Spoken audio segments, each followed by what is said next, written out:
நாம் இன்றைக்கு இந்த பூமியில கிறிஸ்துவை பிரதிபலிக்கிறவர்களாக, கிறிஸ்துவுக்காக வாழ்கிறவர்களாக, கிறிஸ்துவை போல் வாழ்கிறவர்களாக இந்த பூமியில காணப்பட வேண்டும். அல்லேலூயா. நாமும் மற்றவர்களை போல, மற்ற புறஜாதியான மக்களை போல இந்த உலகத்துல பிறந்தோம், வாழ்ந்தோம், மரித்தோம் என்று சொல்லி இல்லாதபடிக்கு நாம் இந்த பூமியில பிறந்ததற்கான ஒரு நோக்கத்தை கர்த்தர் வைத்திருக்கிறார். அல்லேலூயா. இந்த பூமியிலே வாழ்வதற்கான ஒரு நோக்கத்தை ஆண்டவர் வைத்திருக்கிறார். உங்களை குறித்தும் என்னை குறித்தும் தேவனுடைய ஒரு திட்டம் இருக்கிறது. அனாதி தீர்மானம், அனாதி திட்டத்தை ஆண்டவர் வைத்திருக்கிறார். அதான் வேதம் சொல்லுகிறது, அவர் இந்த பூமியிலே, நாம் இந்த பூமி உருவாவதற்கு முன்னமே ஆண்டவர் என்ன பண்ணார்? நம்மை தெரிந்தெடுத்தார். அல்லேலூயா. நம்மை பிரித்தெடுத்தார், நம்மை தெரிந்தெடுத்தார் என்று வேதம் சொல்லுகிறது. நம்முடைய தாயின் கருவிலே உருவாகும் முன்னமே அவருடைய கண்கள் நம்மை கண்டது என்று வேதம் சொல்லுகிறது. நம்முடைய தாயின் கருவிலே உருவாகும் முன்னமே அவர் நம்மை தெரிந்தெடுத்தார், அவர் நம்மை பெயர் சொல்லி அழைத்திருக்கிறார். அல்லேலூயா. அதனாலதான் இன்றைக்கு நாம் ஆண்டுடைய சமூகத்துல நம்மால உட்கார முடிகிறது. நாம் ரட்சிப்பை பெற்றவர்களாக, இயேசுவின் ரத்தத்தினால் கழுவப்பட்டவர்களாக நாம் இன்றைக்கு தேவனுடைய ஆலயத்துல நாட்டப்பட்டிருக்கிறோம். நீங்கள் எல்லாரும் தேவனுடைய ஆலயத்துல நாட்டப்பட்டிருக்கிறீர்கள். ஆண்டவர் எதற்காக உங்களை நாட்டி வைத்திருக்கிறார்? நீங்கள் கிறிஸ்துவுக்காக கனி கொடுப்பதற்காக. அல்லேலூயா. ஒருவன் என்னில் நிலைத்திருந்தால் அவன் மிகுந்த கனிகளை கொடுப்பான். ஆமென். இயேசு கிறிஸ்துவோடு நிலைத்திராதவன் கனி கொடுக்கிற வாழ்க்கை வாழ முடியாது. கிறிஸ்துவோடு நிலைத்திருக்கிறவன், கிறிஸ்துவோடு இணைந்திருக்கிறவன், அவருக்காய் கனி கொடுக்கிறவர் வாழ்க்கை வாழ முடியும். அல்லேலூயா. ஆகவேதான் கிறிஸ்தவம் என்பது ஒரு இயேசுவின் குணாதிசயத்தை கொண்டுள்ள ஒரு வாழ்க்கையாய் இருக்கிறது. வாசிங்க மத்தேயு சுவிசேஷம் 5ஆம் அதிகாரம், அதுல 9ஆம் வசனத்தை நாம் வாசிக்கும் பொழுது, நாளிலே ஆமென், தியானத்திற்கு என்று எடுத்துக்கொண்டதான வசனம் இதுதான்.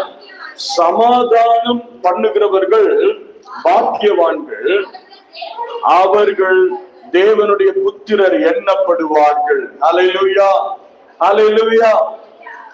எல்லாரும் கேக்குறீங்களா? எத்தனை பேர் கேக்குது? என்னுடைய வாய்ஸ் கேக்குதா? ஆமென். கர்த்தருக்கு ஸ்தோத்திரம். சமாதானம் பண்ணுகிறவர்கள் பாக்கியவான்கள். அல்லேலூயா.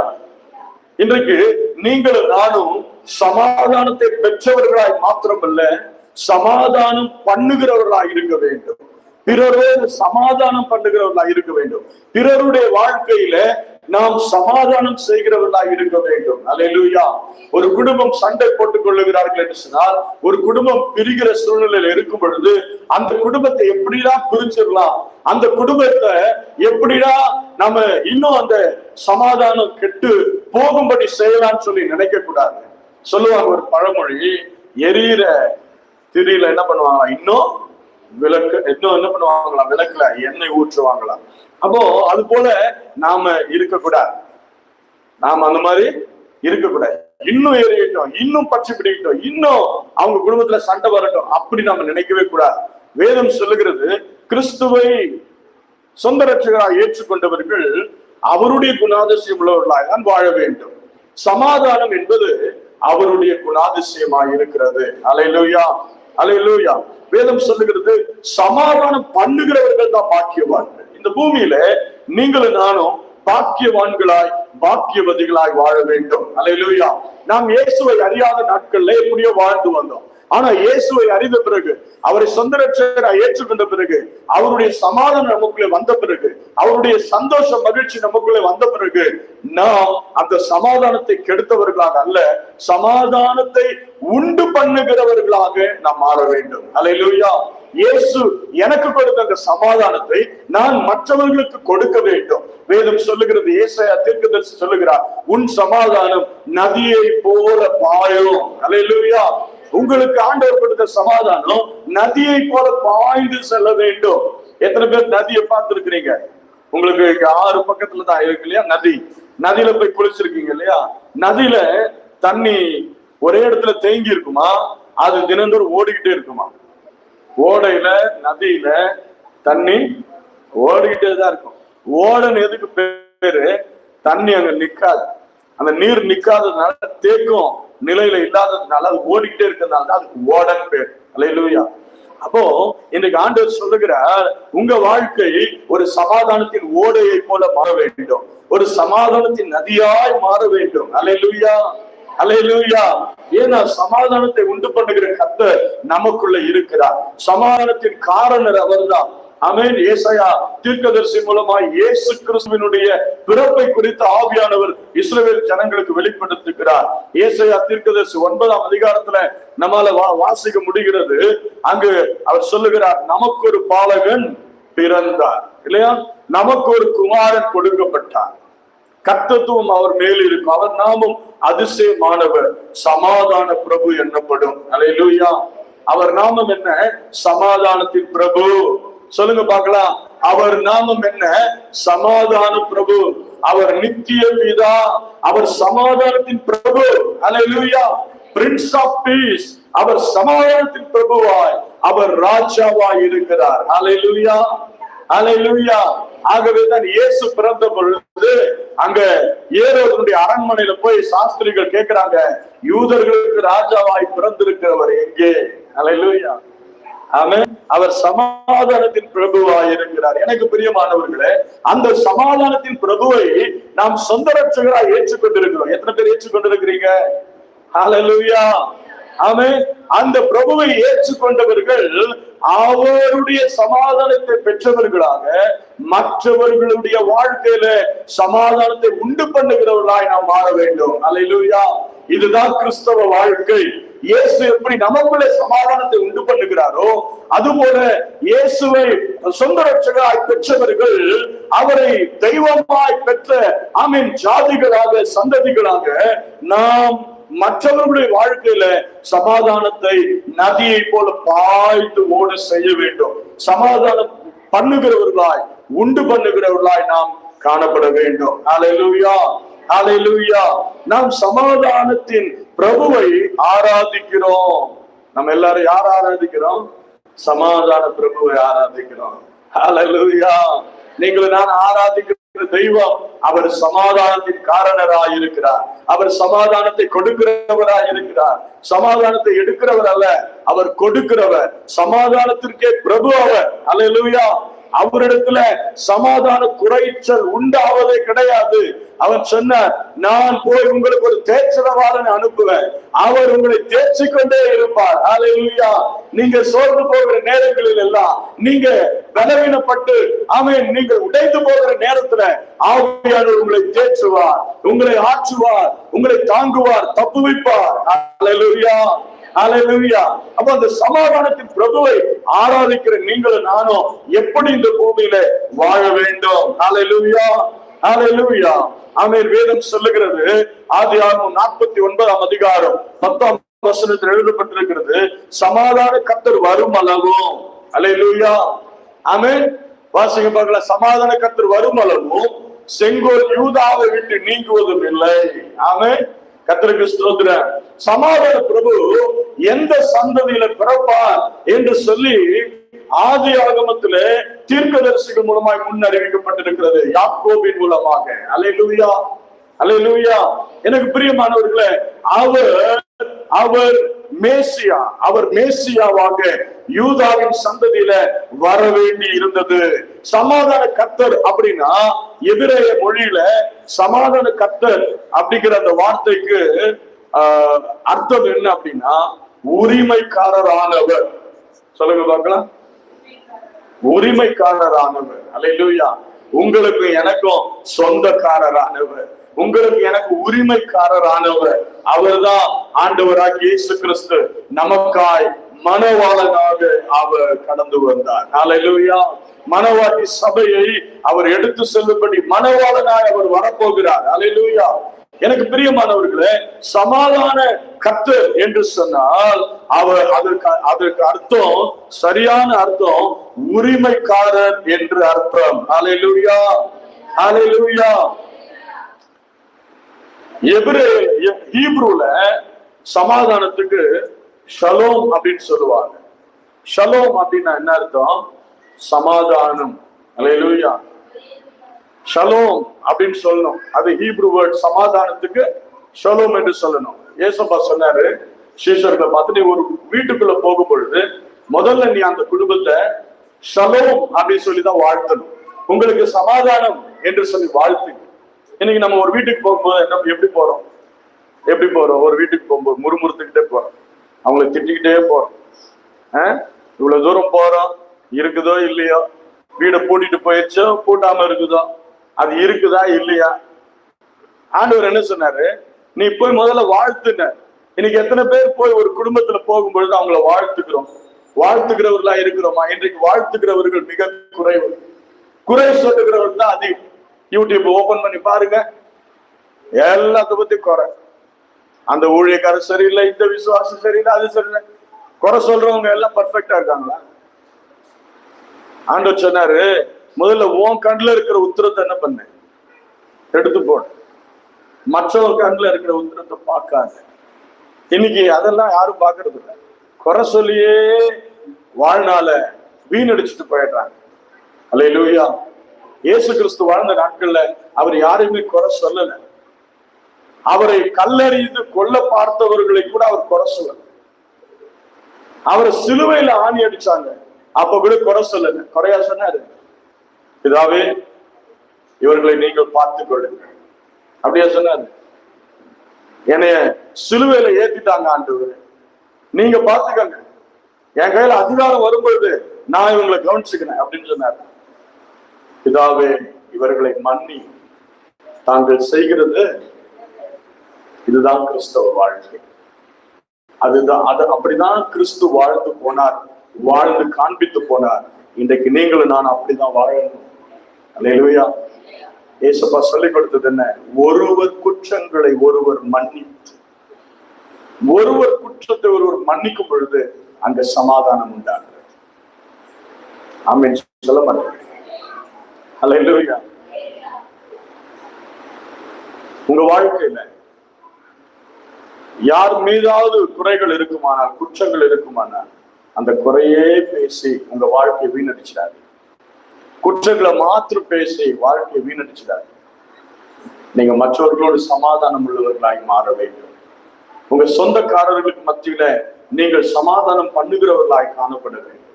சொந்தங்களை குறிச்சு குற்றம் குறை பேசிக்கிட்டே இருக்காதீங்க. இன்னைக்கு நிறைய குடும்பங்கள் அது நடக்குது.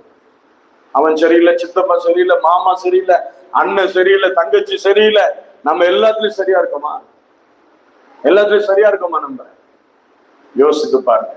எந்த மனுஷனும் பர்ஃபெக்ட் கிடையாது. எந்த மனுஷனும் எல்லா காரியங்களிலும் சரியானவன் அல்ல. இயேசு ஒருவர் தான் எல்லாவற்றிலும் பர்ஃபெக்ட். அதனாலதான் இயேசுவை போல வாழ நாம் பிரயாசப்பட வேண்டும். அல்லேலூயா. அப்போ சமாதான பிரபு என்று சொன்னால், சமாதான கர்த்தர் என்று சொன்னால், அவர் உரிமைக்காரராய் இருக்கிறார். உங்களுக்கும் எனக்கும் அவர் சொந்தக்காரராய் இருக்கிறார். அல்லேலூயா, அல்லேலூயா. அவர் உரிமைக்காரரானவர். அவரிடத்துல நமக்கு எல்லா விதமான உரிமை இருக்கிறது. தகப்பனுக்கு தகப்பன், தாய்க்கு தாய், சகோதரனுக்கு சகோதரன், நண்பனுக்கு நண்பன், சிநேகிதனுக்கு சிநேகிதன், எல்லாவற்றிலும் அவரிடத்துல நமக்கு உரிமை இருக்கிறது. அவருக்கும் நம்மிடத்துல உரிமை இருக்கிறது. என்னுடைய ஜனங்கள், ஆண்டவர் சொல்றாரு, இவர்களின் ஜனங்களாய் இருப்பார்கள், நான் அவர்கள் தேவனாய் இருப்பேன். இவர்களின் பிள்ளைகளாய் இருப்பார்கள், நான் அவர்களுக்கு தகப்பனாய் இருப்பேன். ஹல்லேலூயா, ஹல்லேலூயா. ஒருவனை அவன் தாய் தேற்றுவது போல நான் அவனை தேற்றுவேன். ஹல்லேலூயா. தாய்க்கு தாயுமானவராய் இருக்கிறார். ஆமென். ஹல்லேலூயா. கர்த்தருக்கு பிரியமானவர்களே, தாயுள்ளம் கொண்டவர். சிஸ்டருமே ஒரு பாட்டு எழுதுனாங்க, அது நாங்க யூடியூப்ல ரிலீஸ் பண்ணியிருக்கிறோம். உங்க பாஸ்டருடைய சேனல்ல கூட அது வரும், நீங்க அதை கேட்டு பாருங்க. அருமையான ஒரு பாட்டு. தாயுள்ளம் கொண்ட தகப்பன் நீரே அப்படின்னு சொல்லி ஒரு பாட்டு. அவர் தாயுள்ளம் கொண்டவர், அவர் தகப்பனாய் இருக்கிறார். அல்லேலூயா. பிரியமானவர்களே, அவர் உரிமைக்காரரானவர். அவர்தான் சமாதான கர்த்தர், சமாதான பிரபு. அல்லேலூயா. அப்போ ஹீப்ருல ஷலோம் அப்படின்னு சொன்ன ஷலோம் இன்னைக்கு நாம சொல்றது இல்ல, ஆனா மற்றவங்க சொல்றாங்க, அது வேற மாதிரி சொல்றாங்க. ஷலோம் ஷலோம் வேற மாதிரி சொல்றாங்க. இன்னைக்கு அந்த உச்சரித்து அதை சொல்லக்கூடியவர்கள் நீங்கள் நானும் தான். அல்லேலூயா. ஆமென். ஷலோம் அப்படின்னா சமாதானம். அதாவது தேவனோடு நமக்கு, தேவன் மூலமாய் நமக்கு சுகத்தையும் செழிப்பையும் கர்த்தர் உண்டு பண்ணுகிறார். ஷலோம் சமாதானம் என்று சொன்னால் தேவனிடத்துல நமக்கு சுகமும் செழிப்பும் உண்டாகிறது. எத்தனை பேர் இங்க இருக்கிறீங்க? ஆமேன் சொல்ல மாட்டேங்கிறீங்க. நீங்க ஆமேன் சொன்னாதான் உங்களுக்குள்ள அந்த வார்த்தை கடந்து வரும். நீங்க சுகமும் செழிப்புமா வாழணும்னா ஆமேன் சொல்லணும். இது தேராத கேஸ். ஆமேன் அல்லேலூயா. எதுக்கு ஆமேன்? தேராத கேஸுங்க. ஆமேன். சுகமும் செழிப்பும். சமாதானம் அப்படின்னா உங்களுக்குள்ள ஞாபகம் வரணும், சமாதானம் அப்படின்னா சுகம் செழிப்பு. நீங்க போய் ஒரு குடும்பத்தை சமாதானம், உங்களுக்கு சமாதானம் சொன்னீங்கன்னா நீங்க என்ன சொல்லி வாழ்த்துறீங்க? உங்களுக்கு தேவனுடைய சுகமும் செழிப்பும் உண்டாகும். எத்தனை பேர் வாழ்த்துவீங்க? எத்தனை பேர் முணுமுணுத்துட்டே போவீங்க? வாழ்த்துவீங்களா முணுமுணுப்பீங்களா? குறை சொல்லிட்டு போவீங்களா? அங்க போய் நல்ல பிரியாணில சாப்பிட்டு என்ன பிரியாணி செஞ்சாங்க, உப்பை அள்ளி கொட்டி போட்டாங்க, அப்படி நம்ம குறை பேசுவோம். நிறைய பேர் பேசுறாங்க. அல்லேலூயா. எனக்கு பிரியமானவர்களே, நாம் சமாதானத்தை கூறுகிறவர்களாய், சமாதானத்தை உண்டு பண்ணுகிறவர்களாய் இருக்க வேண்டும். ஆமென். இயேசுபாவுடைய பிள்ளைங்க அப்படிதான் வாழணும். சமாதானம் என்ன அர்த்தம்? இப்பவே மறந்துட்டீங்க, அப்புறம் வாழ்நாளெல்லாம் எப்படி அது ஞாபகம் இருக்கும் போது. சமாதானம்னா தேவனுடைய சுகமும் செழிப்பும். எழுதி வச்சுக்காங்க. யாரும் எழுத மாட்டேங்கிறீங்க, எழுதி வைங்க. நம்ம அந்த அளவுக்கு ஞானிகள் கிடையாது. நம்ம அப்படியே எல்லாத்தையும் நம்ம மண்டைக்குள்ள போட்டு ஸ்டோர் பண்ணி வைக்கிற அளவுக்கு ஞானிகள் இல்லை. நீங்க எழுதி வச்சுக்காங்க, அது உங்களுக்கு ஆசீர்வாதமா இருக்கும். அப்ப சமாதானம் எபிரேய மொழியில சுகம் செழிப்பு என்று சொல்லப்படுகிறது. அதே சமாதானத்தை கிரேக்க மொழியில என்ன சொல்றாங்க அப்படின்னா இரேனே. கிரேக்க மொழியில இரேனே, இரேனே அப்படின்னா சமாதானம். கிரேக்க மொழியில சமாதானம், எபிரேய மொழியில ஷலோம், அதுதான் சமாதானம். கிரேக்க மொழியில இரேனே அப்படின்னா அதுதான் சமாதானம் என்று அர்த்தம். அதனுடைய அர்த்தம் என்ன அப்படின்னா சமரசப்படுத்துதல் மற்றும் தேவனுடைய செழிப்பு. இரேனே அப்படின்னா சமரசப்படுத்துதல், மற்றவர்களை சமரசம் செய்தல். ரெண்டு பேர் சண்டை போட்டுட்டு இருக்காங்க, ரெண்டு பேர் வாக்குவாதம் பண்ணிட்டு இருக்கிறாங்க, அங்க போய் நாம மூணாவது ஆளா சேர்ந்துக்கிறது இல்ல, அவங்களை சமரசப்படுத்தணும். ஏப்பா போதுப்பா, நீங்க வாக்குவாதத்துல நிறுத்துங்கப்பா, சமாதானத்துக்கு ஏதுவானது பேசுங்கப்பா, உங்க சண்டையெல்லாம் போதும்ப்பா, நிறுத்துங்கப்பா. அங்க போய் இன்னும் ஏற்றி விடக்கூடாது. இன்னும் கேளு, அவன் அன்னைக்கு அப்படி சொன்னான், இவன் இப்படி சும்மா விடாத, போடு நாள் அப்பப்பு. அதெல்லாம் சமரசம் பண்றோம்.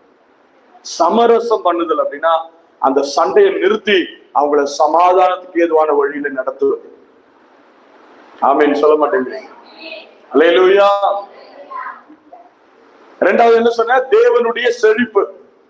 இரேனே கிரேக்க மொழியில சமாதானத்துக்கு சமரசப்படுத்துதல், இரண்டாவது தேவனுடைய செழிப்பு.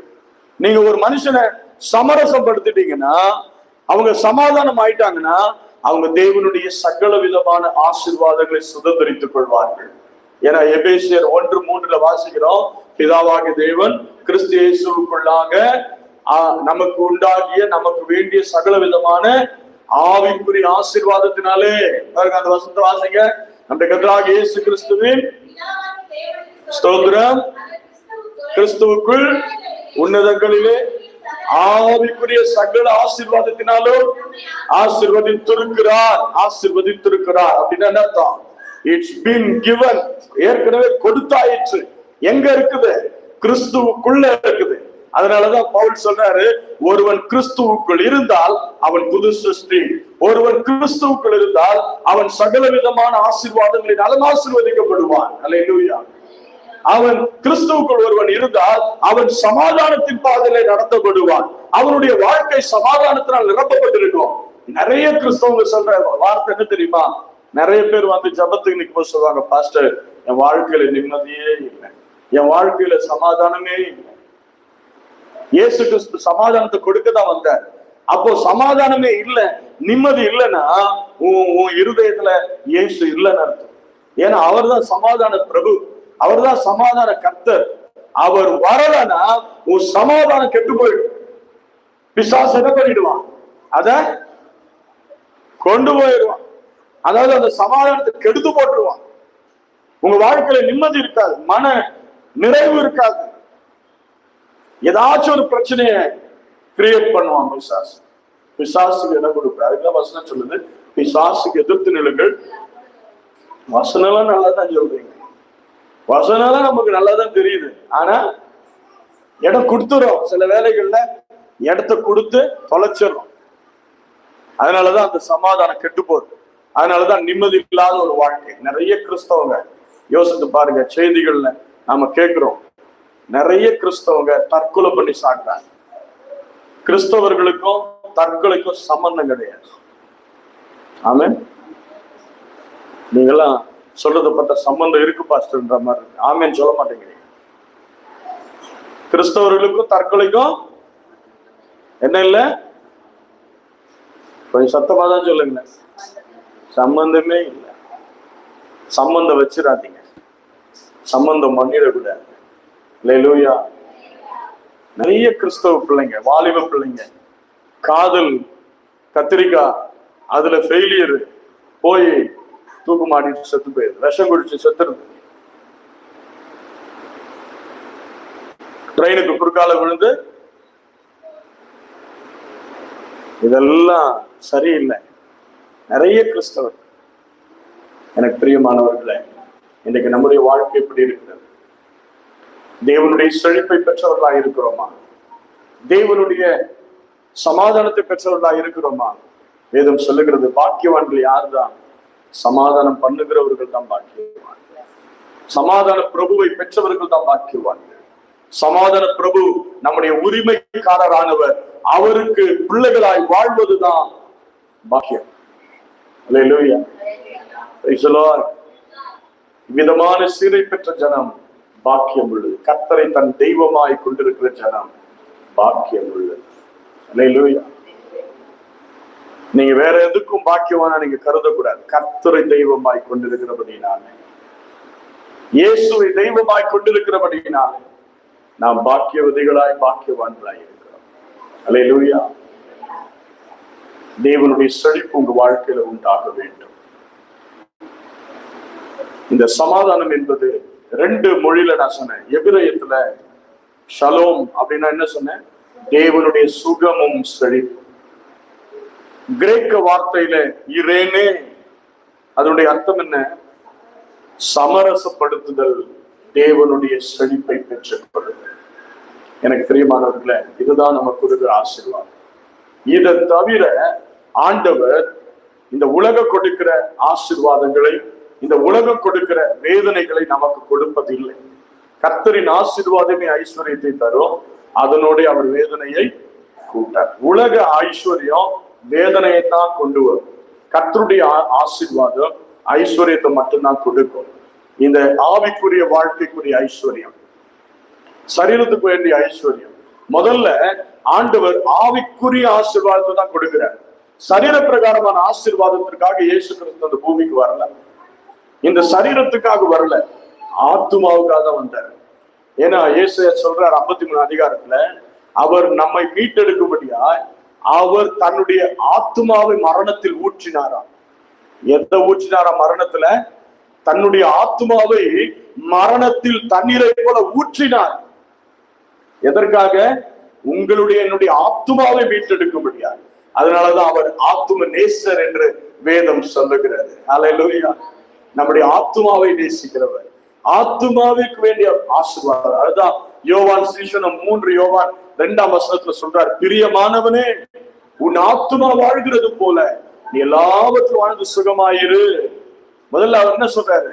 உன் ஆத்துமா வாழ்கிறது போல. உன் ஆத்துமா வாழ்தான்னு கேட்கிறாரு. உன் ஆத்துமா வாழ்தா கிறிஸ்துவுக்குள்ள?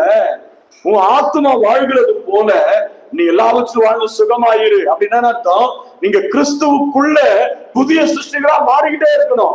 ரட்சிப்பின் ஆடையை நாம் தரித்து கொண்டே இருக்கணும். அவருடைய மகிமையை பெற்றுக்கொண்டே இருக்கணும். வல்லமை பெற்றுக்கொண்டே இருக்கணும். மகிமையின் மேல் மகிமை, மகிமையின் மேல் மகிமை அடையும் பொழுது நமக்கு ஆத்தும ஆசீர்வாதமா இருக்கும். இந்த ஆத்துமா செழிப்பா இருக்கும் பொழுது, இந்த ஆத்துமா எப்படி செழிப்பா இருக்கோ அதை பொறுத்துதான் நம்முடைய சரீர பிரகாரமான வாழ்க்கையை செழிப்பா இருக்கு. எத்தனை பேருக்கு புரிஞ்சு? உங்க ஆத்துமா சரியில்லைன்னா சரீரமும் கெட்டு போயிடும். ஆத்தும வாழ்க்கையில, ஆவிக்குரிய வாழ்க்கையில தேவனுடைய ஆசீர்வாதம் இல்லைன்னா, செழிப்பு இல்லைன்னா சரீரத்திலும் இருக்காது. இதை நிறைய பேர் புரிஞ்சுக்கிறது இல்லை. நான் சர்ச்சுக்கு போறேன், நான் ஜபம் பண்றேன், நான் காணிக்கை கொடுக்குறேன், நான் தசமபாகம் கொடுக்குறேன், என் வாழ்க்கையில செழிப்பே இல்லை, நான் இன்னும் என்ன பண்ணிட்டு இருக்கிறேன், கஷ்டப்பட்டுட்டு தான் இருக்கிறேன் அப்படின்னு சொல்றாங்க.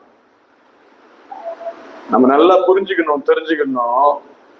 ஏசப்பா இந்த சரீர பிரகாரமான வாழ்க்கைக்காக வரல, நம்முடைய ஆன்மாவை மீட்டெடுக்கும்படி வந்தார். முதல்ல ஆவிக்குரிய ஆசீர்வாதத்தை தான் கொடுக்கிறார். எபேசியர் 1:3 தானே வாசிக்கிறோம். கிறிஸ்து இயேசுவுக்குள் உன்னதங்களிலே சகல விதமான ஆவிக்குரிய ஆசீர்வாதங்களினாலே ஆசீர்வதித்திருக்கிறார். அல்லேலூயா, அல்லேலூயா. அதுக்கப்புறம் தான் சரீர பிரகாரமான ஆசீர்வாதம்.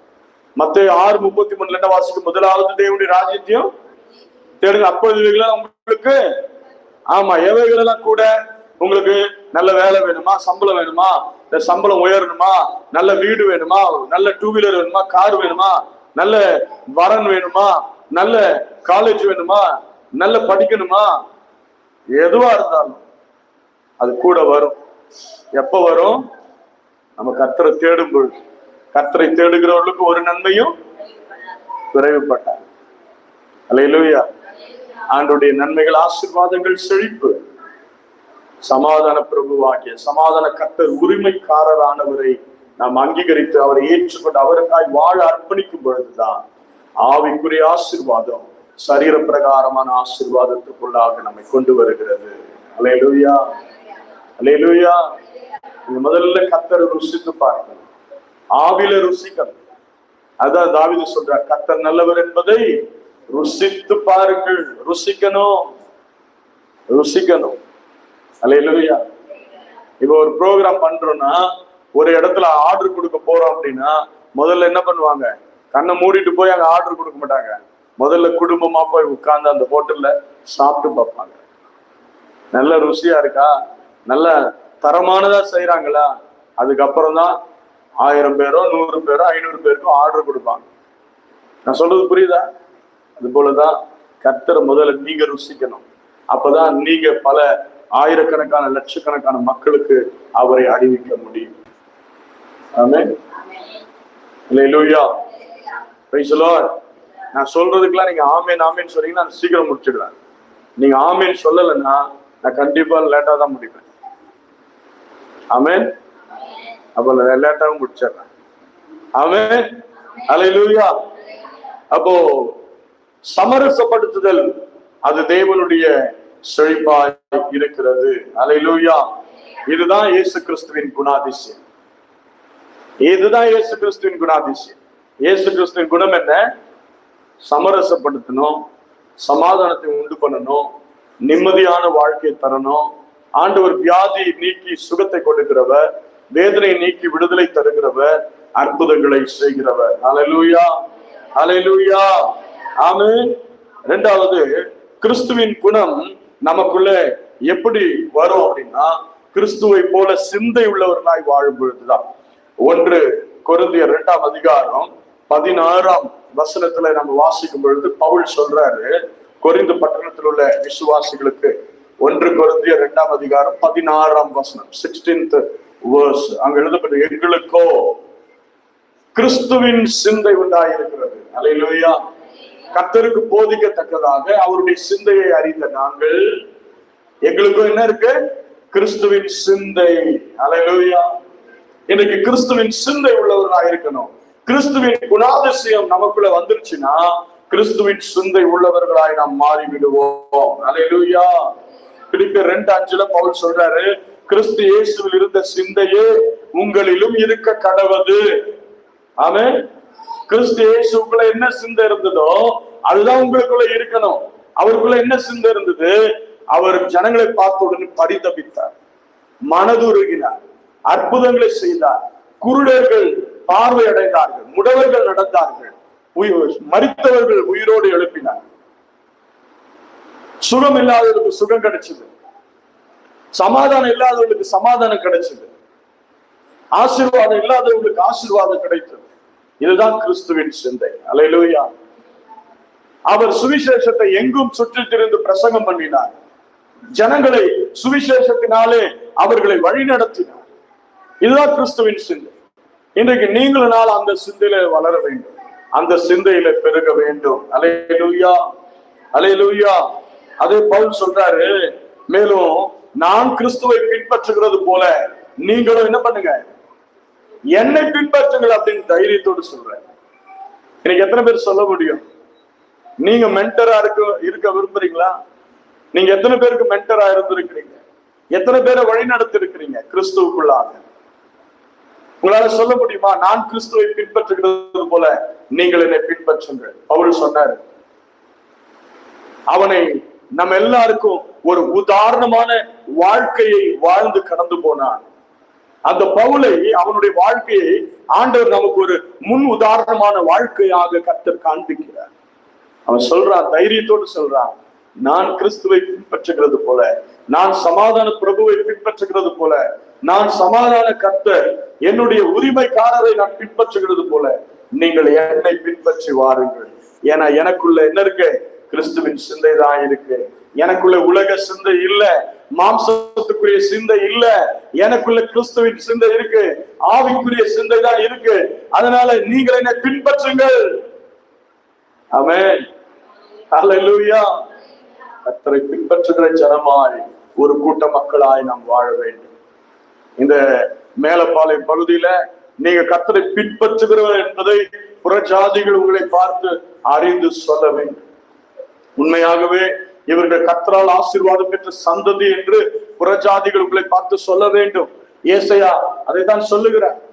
அந்த வசனத்தை வாசிக்கல, ஏசாயா தீர்க்கதரிசன புஸ்தகம், அதுல 61ஆம் அதிகாரம் என்று நான் நினைக்கிறேன். ஏசாயா 61, அதுல 9வது வசனத்தை வாசிங்க. அவர்கள் சந்ததியானது நடுவிலும், சந்தானமானது அப்படின்னா உங்களுடைய பிள்ளைகள். சந்ததினா வம்சம், சந்தானம்னா பிள்ளைகள். ஜாதிகள் நடுவிலும் ஜனங்கள் நடுவிலும் அறியப்பட்டிருக்கும். உங்களை பார்க்கிற யாவரும் அவர்கள் கர்த்தரால், அவர்களுடைய ஆண்டவராகிய இயேசு கிறிஸ்துவால் ஆசீர்வாதம் பெற்ற சந்ததி என்று அறிந்து கொள்வார்கள். உங்களை பார்க்கிறவர்கள் அறிந்து கொள்ளணும், இவர்கள் இயேசுவின் பிள்ளைகள் என்று அறிந்து கொள்ளணும். இவர்கள் இயேசுவின் பிள்ளைகள், இவர்கள் இயேசுவின் ஆசீர்வாதத்தை பெற்று வாழ்ந்து கொண்டிருக்கிறார்கள், சாட்சியுள்ள ஒரு வாழ்க்கை வாழ்கிறார்கள் என்பதை அவர்கள் அறிந்து புரிந்து கொள்ள வேண்டும். ஆமென், அல்லேலூயா. அப்படின்னா என்ன அர்த்தம்? என் வாழ்க்கை சாட்சியுள்ள ஒரு வாழ்க்கையா இருக்கணும். அந்தியோகியா பட்டணத்துல இருந்த சீஷர்களை பார்த்து புறஜாதிகள் தான் கிறிஸ்தவர்கள் சொன்னாங்க, பேர் வச்சாங்க. நான் ஏற்கனவே சொன்னேன், ஆசாரியன் பேர் வைக்கல, பரிசேயன் பேர் வைக்கல, இயேசு கிறிஸ்து பேர் வைக்கல. புறஜாதிகள் தான் இவர்கள் கிறிஸ்தவர்கள் பேர் வச்சாங்க. அந்தியோகியா பட்டணத்தார். இன்னைக்கு உங்க பட்டணத்தார் உங்களை பார்க்கும் பொழுது இவர்கள் இயேசு கிறிஸ்துவின் பிள்ளைகள் என்பதை அறிந்து கொள்ள வேண்டும். உங்கள் நடக்கையினாலே, உங்கள் பேச்சுக்களினாலே அவர்கள் ஆதாயப்படுத்தப்பட வேண்டும், ரட்சிக்கப்பட வேண்டும். பேதுரு அதுதான் சொல்றார். பேதுரு என்ன சொல்றாரு? 1 பேதுரு 3ஆம் அதிகாரத்துல, உங்க நடக்கையினாலே, இல்லையா? 1 பேதுரு 3ஆம் அதிகாரம் அப்படின்னு நினைக்கிறேன், நம்ம பார்க்கலாம். 1 பேதுரு 3ஆவது அதிகாரம், அதுல 2வது வசனத்தை வாசிங்க, 1ல இருந்து வாசிங்க. அந்தபடி சொந்த புருஷருக்கு கீழ்ப்படிந்திருங்கள்.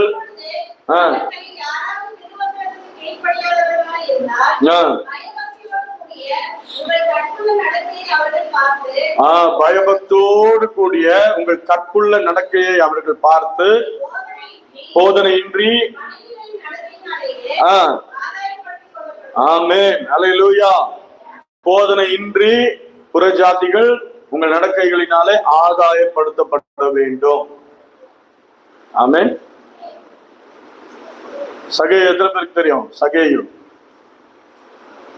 சகை படிச்சிருக்கீங்கல்ல?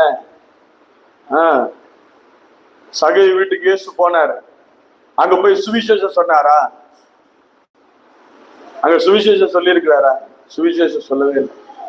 அவர் வீட்டுக்கு போனாரு. அவர் சொன்ன வார்த்தை, இன்றைக்கு இந்த வீட்டிற்கு ரட்சிக்குவார். காரணம் என்ன? அவன் ஏற்கனவே சுவிசேஷம் கேட்டுட்டான். இயேசு சுகமாக்கினாரு, இயேசு மரித்தவர்களை உயிரோடு எழுப்பினார், இயேசு குருடருக்கு பார்வை கொடுக்கிறார், செவிடரை கேட்க வைக்கிறார். இப்படி பல காரியங்களை அவன் கேள்விப்பட்டான்.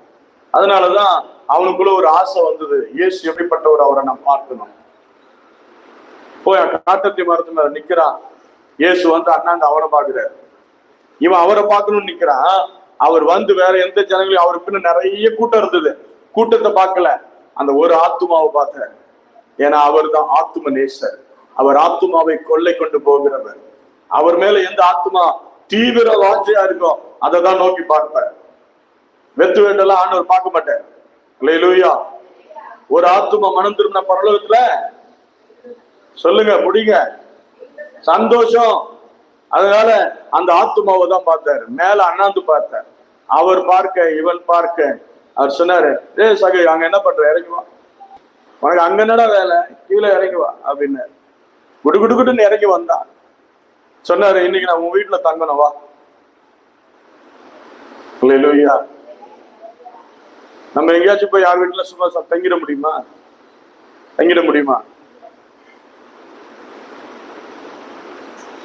அவர் சொல்ல, நான் உன் வீட்டுல தங்கணும் வா. அவன் கூட்டிட்டு போறான். அவன் போன உடனே அவன் என்ன சொன்னான் தெரியுமா? ஆண்டவரே இங்க உட்காருங்க, நான் உங்களுக்கு டீ போடுறேன், உங்களுக்கு நான் வந்து மிக்சர் எடுத்துட்டு வரேன், நான் பிரியாணி வாங்கிட்டு வரேன், பரோட்டா வாங்கிட்டு வரேன்னு சொன்னானே. அவன் போன உடனே இயேசு போய் நின்ன உடனே அவன் சொல்றான், ஆண்டவரே நான் யாரிடத்திலாவது நான் அநியாயமாய் வாங்கியிருந்தால் நான் நாளத்திலேயே திரும்ப கொடுக்கிறேன். என்னுடைய ஆஸ்தியில பாதிய ஏழைகளுக்கு கொடுத்தேன். மனம் திரும்புதல் வந்தது. அதுதான் சுவிசேஷம். அல்லேலூயா. அதனாலதான் இயேசு சொன்னாரு, இன்றைக்கு இந்த வீட்டிற்கு அவன் ஒருத்தனால அவன் முழு குடும்பத்துக்கும் ரட்சிப்பு. இன்னைக்கு உங்க ஒருத்தரால உங்க முழு சந்ததிக்கும் ரட்சிப்பு. அதுதான் ஆண்டவர் செய்கிறார். ஆகவே சமாதானம் பண்ணுகிறவர்கள் தான் பாக்கியவான்கள், அவர்கள் தான் தேவனுடைய புத்திரர் என்னப்படுவாங்க. இன்னைக்கு ஆண்டவருடைய பிள்ளைகள் என்ற அதிகாரத்தை நம்ம பெற்றிருக்கோம் அப்படின்னா சமாதானம் பண்ணுகிறவர்களா இருக்கணும். இன்னைக்கு நாங்க குடும்பமாக எங்க போனாலும், ஒரு வீட்டுல குடும்பத்துல சண்டை இருக்கு அப்படின்னா நாங்க போகும் பொழுது அந்த குடும்பத்துல சமாதானம் உண்டாகும். எத்தனையோ ஊழியர்கள் குடும்பங்கள்ல நாங்கள் தேவனுடைய வார்த்தையை ஆலோசனையாக கொடுத்து அவர்களுக்காக ஜெபித்த பொழுது அவர்களுடைய குடும்பத்துல சமாதானம் உண்டாயிருக்கிறது. இன்றைக்கு எத்தனையோ தேவ ஊழியக்காரருடைய குடும்பங்கள் சமாதானத்தோடு வாழ்ந்து கொண்டிருக்கிறார். சில குடும்பங்கள் பிரிந்து போகிற நிலைமையில இருக்கும். சில குடும்பங்கள்ல பிள்ளைகளால பிரச்சனை இருக்கும். அதை எல்லாவற்றையும் தீர்த்து வைக்க ஆண்டவர் கிருபை ஞானத்தை வரங்களை தந்தார். நீங்கள் போகும் பொழுது அந்த குடும்பங்கள்ல உங்களுக்கு ஆண்டவர் கொடுத்திருக்கிற அந்த கிருபை ஞான வரங்கள் வெளிப்பட வேண்டும். அல்லேலூயா, அல்லேலூயா. ஆகவே தான் வேதம் சொல்லுகிறது, கிறிஸ்துவின் சிந்தை உள்ளவர்களாக இருக்கணும். கிறிஸ்துவின் சிந்தை என்ன? சமாதானத்தை கட்டளையிடுகிறது. சமாதானத்தை அவர் நதியை போல ஊற்றுகிறவர். அல்லேலூயா. ஆண்டவர் சொல்றாரு, உன் சந்ததியின் மேல ஆவியை, உன் சந்தானத்தின் மேல ஆசீர்வாதத்தை ஊற்றுவர். அவருடைய ஆவி எதை நமக்கு கொடுக்கிறது? அவருடைய சமாதானத்தை கொடுக்கிறது. அவர்தான் தேற்றுரவாளனாகி பரிசுத்த ஆவியானவர். அல்லேலூயா, அல்லேலூயா. ஆகவே நாம் சமாதானம் பண்ணுகிறவர்களாய் இருக்க வேண்டும் தவிர சமாதானத்தை கெடுக்கிறவர்களாயே ஒரு நாளும் மாறிவிடக்கூடாது. சமாதானம் பண்ணணும். எங்கேயாச்சும் சமாதானம் கெட்டு போயிருந்தா சமாதானம் பண்ணுங்க, இன்னும் கெடுத்துட்டு வரக்கூடாது. சொல்லுவாங்க, ஒரு குடும்பத்துல போய் என்ன பண்ணக்கூடாதா, கும்மி அடிக்க கூடாது அப்படின்னு சொல்லுவாங்க. உலகத்தான் சொல்றது. நாம அப்படி செய்யக்கூடாது. அந்த குடும்பத்தை ஸ்திரப்படுத்தணும், சீர்படுத்தணும் கிறிஸ்துவுக்குள்ளாக. அல்லேலூயா. அவருடைய சமாதானத்தின் வார்த்தைக்குள்ளாக கட்டி எழுப்ப வேண்டும். இதுதான் ஆண்டவர் உங்களுக்கு எனக்கு கொடுத்திருக்கிற வேலை. உங்க வேலை அதுதான். வேற குடும்பத்தை போய் பிரிக்கிற வேலை இல்லை, பிரிந்திருக்கிற குடும்பத்தை சேர்க்கிற வேலை. இன்னைக்கு கிறிஸ்தவர்கள் சண்டை நிமித்தம், பிரச்சனை நிமித்தம் கோர்ட்டு கேஸ் அலைஞ்சிட்டு இருக்கிறாங்க. இன்னைக்கு கோர்ட்ல 111% டிவோர்ஸ் கேஸ்க்காக அப்ளை பண்ணி வச்சிருக்காங்க. எல்லாம் கிறிஸ்தவர்கள் தான். யோசித்து பாருங்க. சமாதானம் பண்ணுகிறவர்கள் பாக்கியவான்கள். அவர்கள் அவர்கள் புத்திரர் என்னப்படுவாங்க. நீங்க தேவனுடைய பிள்ளைகள் அப்படின்னா நீங்க சமாதானம் பண்ணுகிறவர்களா இருக்கணும். உங்க வீட்டுல கணவன் உங்ககிட்ட சண்டை போட்டா கூட நீங்க சண்டை போடக்கூடாது, நீங்க சமாதானம் பண்ணணும். ஒருவேளை நீங்க சண்டை போடுறவங்களா இருந்தா உங்க கணவன் சமாதானம் பண்றவரா இருக்கணும். முதல்ல நீங்க சண்டை போடுறவங்களா இருக்கவே கூடாது.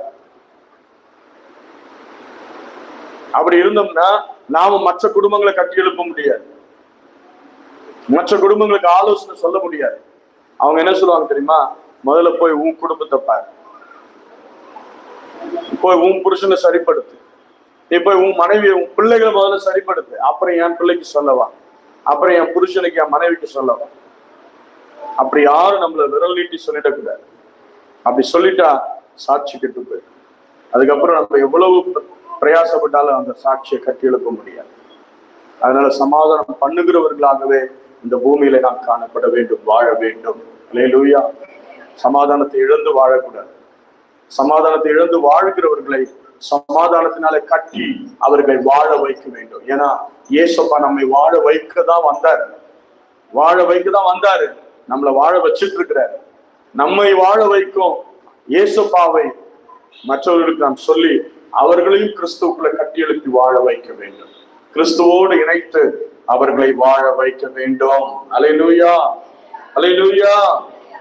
பவுலுடைய வாழ்க்கை ஜனங்கள் எப்படி சமாதானமாய் வாழ வேண்டும் என்பதற்காக அவனுடைய வாழ்க்கை ஒரு உதாரணத்துவமாய் ஒரு ஒரு முன் உதாரணமாய் கர்த்தர் வைத்திருக்கிறார்.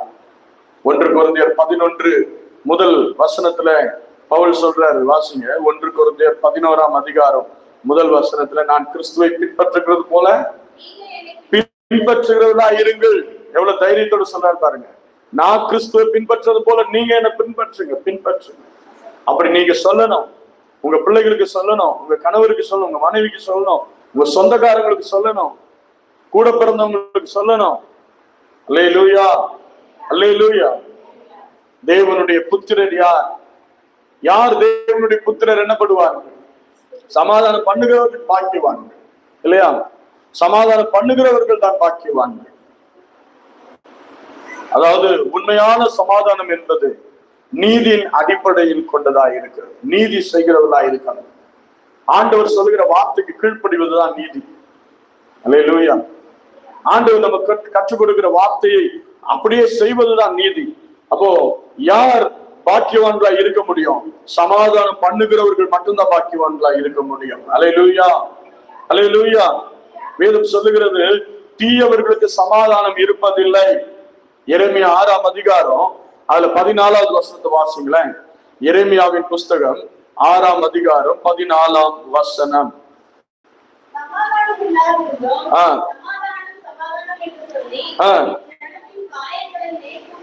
குணமாக்குகிறார்கள். அல்லேலூயா.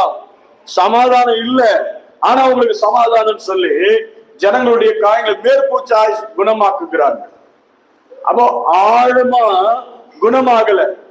ஆழத்துல என்ன இருக்குது? இருதயத்தின் ஆழத்துல சமாதான கேடு இருக்கு. ஆனா மேல சமாதானமா இருக்கிற மாதிரி நடிக்கிறோம். அந்த நாடகம் நடிப்பெல்லாம் ஆண்டவருக்கு முன்பாக செல்லாது. அல்லேலூயா. சமாதானத்தை நாம் உண்டு பண்ண வேண்டும்.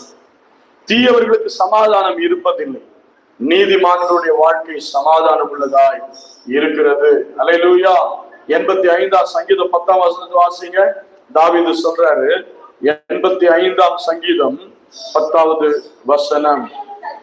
கிருபையும் சத்தியமும் சந்திக்கும்.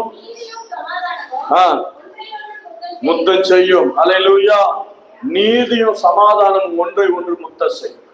அப்போ நீதியை செய்கிறவர்கள் தான் யாரு? பாக்கியவான்கள். அல்லேலூயா. சமாதானத்தை உண்டு பண்ணுகிறவர்கள் தான் பாக்கியவான்கள். நீதிமான்கள் நீதியையும் சமாதானத்தையும் உண்டு பண்ணுகிறவர்கள். அது சொல் வேதம் சொல்ல கிருபையும் சமாதானம் ஒன்றை ஒன்று சந்திக்கும். அல்லேலூயா. கிருபையும் அவர்தான், சமாதானமும் அவர்தான். நாம் அவரை சந்திக்கிற நாளில, அவரை நாம் அறிந்து கொண்ட நாளில அவர் நமக்கு தென்படுகிறார். அல்லேலூயா. அல்லேலூயா. ஏசாயா 32:17 வாசிங்க. 32ஆம் அதிகாரம் 17வது வசனம்.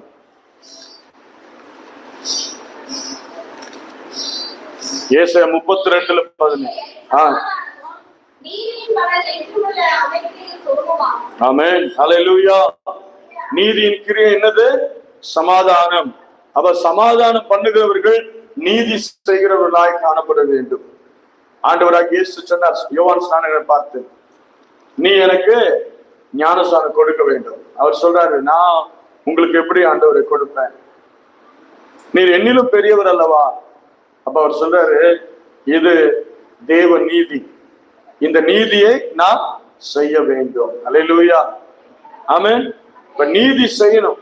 இயேசு கிறிஸ்து இந்த பூமியில அவர் மனிதனாய் வந்த பொழுது கூட அவர் நீதியாய் தான் வாழ்ந்தார், நடந்தார். நீதியை தான் செய்தார், நமக்கு கற்றுக் கொடுத்தார். அப்ப நீதி செய்வதுதான் சமாதானமாய் இருக்கிறது. அல்லேலூயா. அல்லேலூயா. 48ஆம் அதிகாரம் 22 வாசிங்க. ஏசாயா 48ஆம் அதிகாரம் 22. துன்மார்க்கருக்கு என்னல்ல? சமாதானம் இல்லை சொல்லுகிறார். அல்லேலூயா. துன்மார்க்கருக்கு சமாதானம் இல்ல, நீதிமானுக்கு என்ன இருக்கு? சமாதானம் உண்டு. அல்லேலூயா. ஆமென். துன்மார்க்கருக்கு கிடையாது, நீதிமானுக்கு இருக்கு. நீதி செய்கிறவர்களுக்கு சமாதானம் உண்டு. ஏன்னா நீதியும் சமாதானமும் ஒன்றை ஒன்று சந்திக்கும். நீதியும் சமாதானம் ஒன்றை ஒன்று முத்தம் செய்யும். அல்லேலூயா. அல்லேலூயா. முத்தம் செய்யும்னா முத்தம் கிடையாது, வார்த்தை. முத்தம் என்றால் தேவனுடைய வாயிலிருந்து புறப்படுகிற வார்த்தை. அல்லேலூயா. ஆமென். அந்த வார்த்தை தான் உங்களை ஆற்றும், தேற்றும். முத்தம் செய்யணும், முத்தம் கொடுக்கறது இல்ல. தேவனுடைய வார்த்தை நம்மை தேற்றும், நம்முடைய இருதயத்துக்கு நேராய் வரும். நாம் துன்பப்படுகிற நேரங்கள்ல, துக்கமா இருக்கிற நேரத்துல, ஆறுதல் இல்லாத நேரத்துல தேவனுடைய வார்த்தை வந்து நம்மை ஆறுதல் படுத்தும். அதுக்குதான் வசனம் சொல்லுது, நீதியும் சமாதானமும் ஒன்றை ஒன்று முத்தம் செய்யும். அல்லேலூயா. அல்லேலூயா. கர்த்தருக்கு ஸ்தோத்திரம். தனி மனிதர்கள், குடும்பங்கள், தேசத்தின் மத்தியில நடக்கிற சண்டைகள், போராட்டங்கள், இப்படிப்பட்ட காரியங்கள், போர்கள் ஏற்படுவதற்கு காரணம் எது அமைகிறது? பாவம் தான். பாவம். பாவத்தினாலதான். ஒருவருக்கு ஒருவர் விரோதமா எழும்புவது பாவம். தேவன் அதை விரும்புவது கிடையாது. சமாதானம் பண்ணணும் தான் கர்த்தர் விரும்புகிறார். இன்னைக்கு தேசத்துக்கு விரோதமாக தேசம் எழுப்பி அடித்து கொண்டிருக்கிறது. மக்கள் செத்து கொண்டிருக்கிறார். அது பாவத்தின் அடிப்படையில். அதை பாவம் என்று வேதம் சொல்லு. கலாத்தியர் 5ஆம் அதிகாரம் 19 - 21 வரைக்கும் நீங்க வாஸ்து பாத்தீங்கன்னா, மனிதனுக்குள்ள இருக்கிற அந்த பொறாமை, எரிச்சல், இப்படிப்பட்ட காரியங்கள் என்ன பண்ணுது? சண்டைகளை கிளப்பி விடுகிறது. தேசத்துக்கு விரோதமாய் தேசம், ஜனங்களுக்கு விரோதமாய் ஜனத்துக்கு சண்டைகளை, போர்களை உண்டாக்குகிறது. அதை ஆண்டவர் வெறுக்கிறார். அதை ஆண்டவர் என்கரேஜ் பண்றது கிடையாது. யாக்கோபு 3ஆம் அதிகாரம் 16ஆம் வசனத்தை வாசிங்க. யாக்கோபு நிருபம் 3வது அதிகாரம் 16ஆம் வசனம்.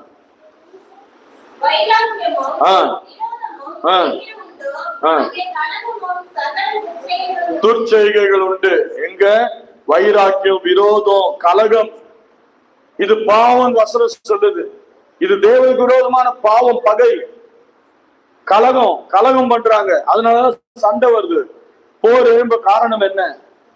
ஒரு நாட்டுக்கு விரோதமா இன்னொரு நாட்டு எழும்ப காரணம் என்ன? வைராக்கியம், பகை, இதெல்லாம் ஆண்டவருக்கு விரோதமான பாவம் என்று வேதம் சொல்லுகிறது. 4ஆம் அதிகாரம் 1-2 வாசிங்க. யாக்கோபு 4ஆம் அதிகாரம் 1-2. உங்களுக்குள்ளே யுத்தங்களும் சண்டைகளும் எதினாலே வருகிறது? உங்கள் அவயங்களில் போர் செய்கிற இச்சைகளினால் அல்லவா? இன்றைக்கு இச்சைகளினாலே எப்படியாச்சும் அந்த தேசத்தை நான் பிடிக்கணும், எப்படியாச்சும் அந்த மக்களை அழிக்கணும். இது தேவனுக்கு விரோதமான பாவம். இச்சை தேவனுக்கு விரோதமான பாவம். கிடைக்கவில்லை.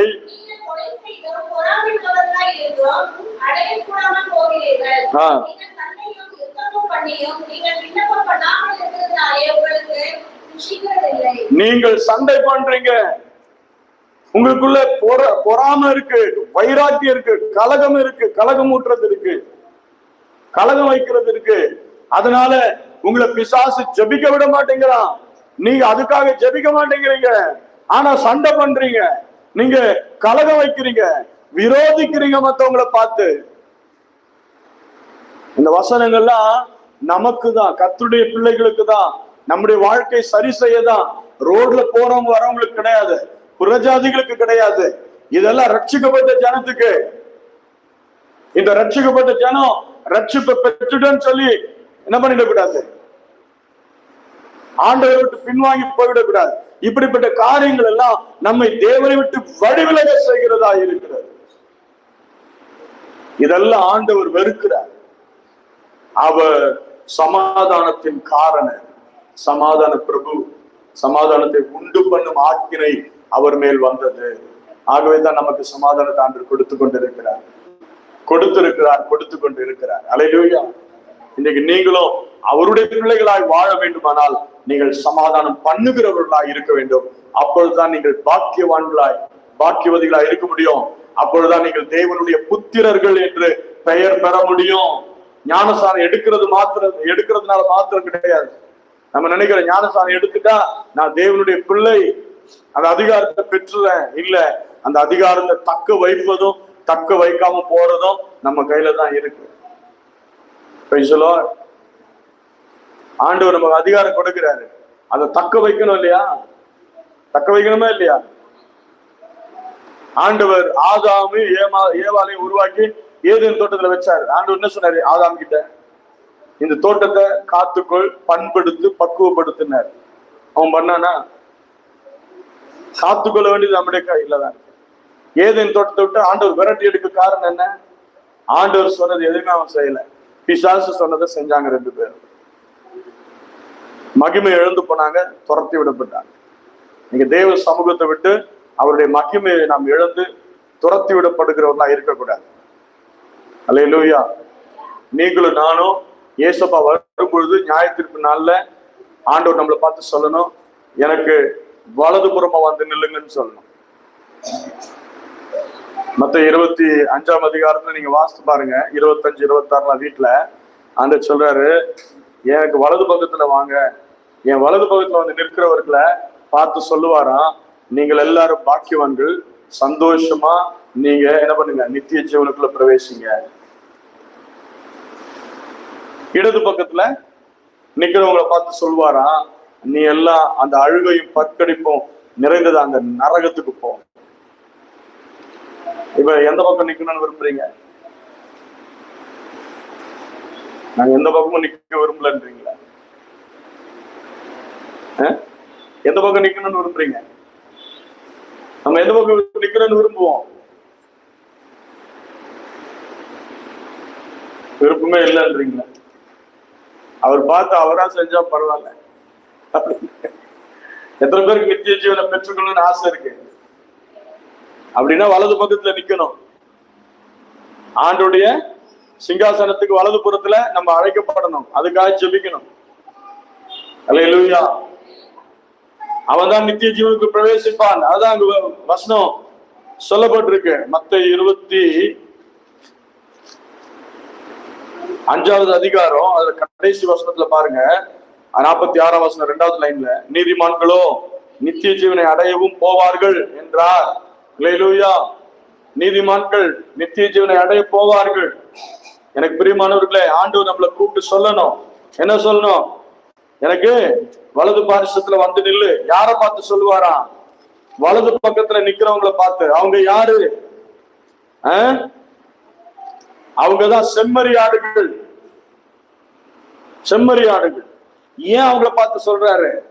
ஏன்னா ஆண்டவர் சொல்றாரு, நான் பசியா இருந்தேன்பா, அப்ப எனக்கு நீங்க சாப்பாடு கொடுத்தீங்க. தாகமா இருந்த எனக்கு கொடுத்தீங்க. நான் சிறைச்சாலையில இருந்தப்போ என்னை விசாரிக்க வந்தீங்க. நான் வஸ்திரம் இல்லாதவனா இருந்தேன், எனக்கு வஸ்திரம் கொடுத்தீங்க.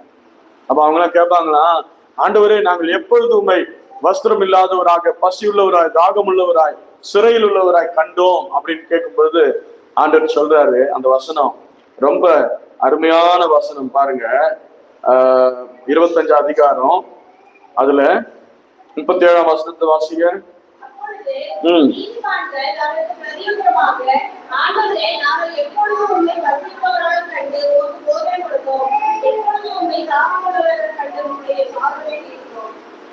மேல வாசிங்க. எப்பொழுது உம்மை அந்நியராக கண்டு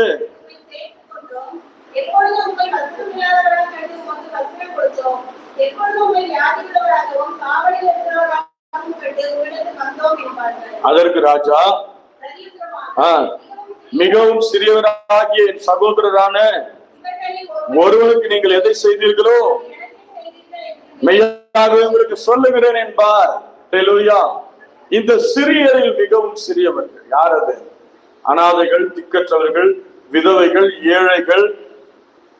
இவர்களை தான் ஆண்டவர் சொல்றார்.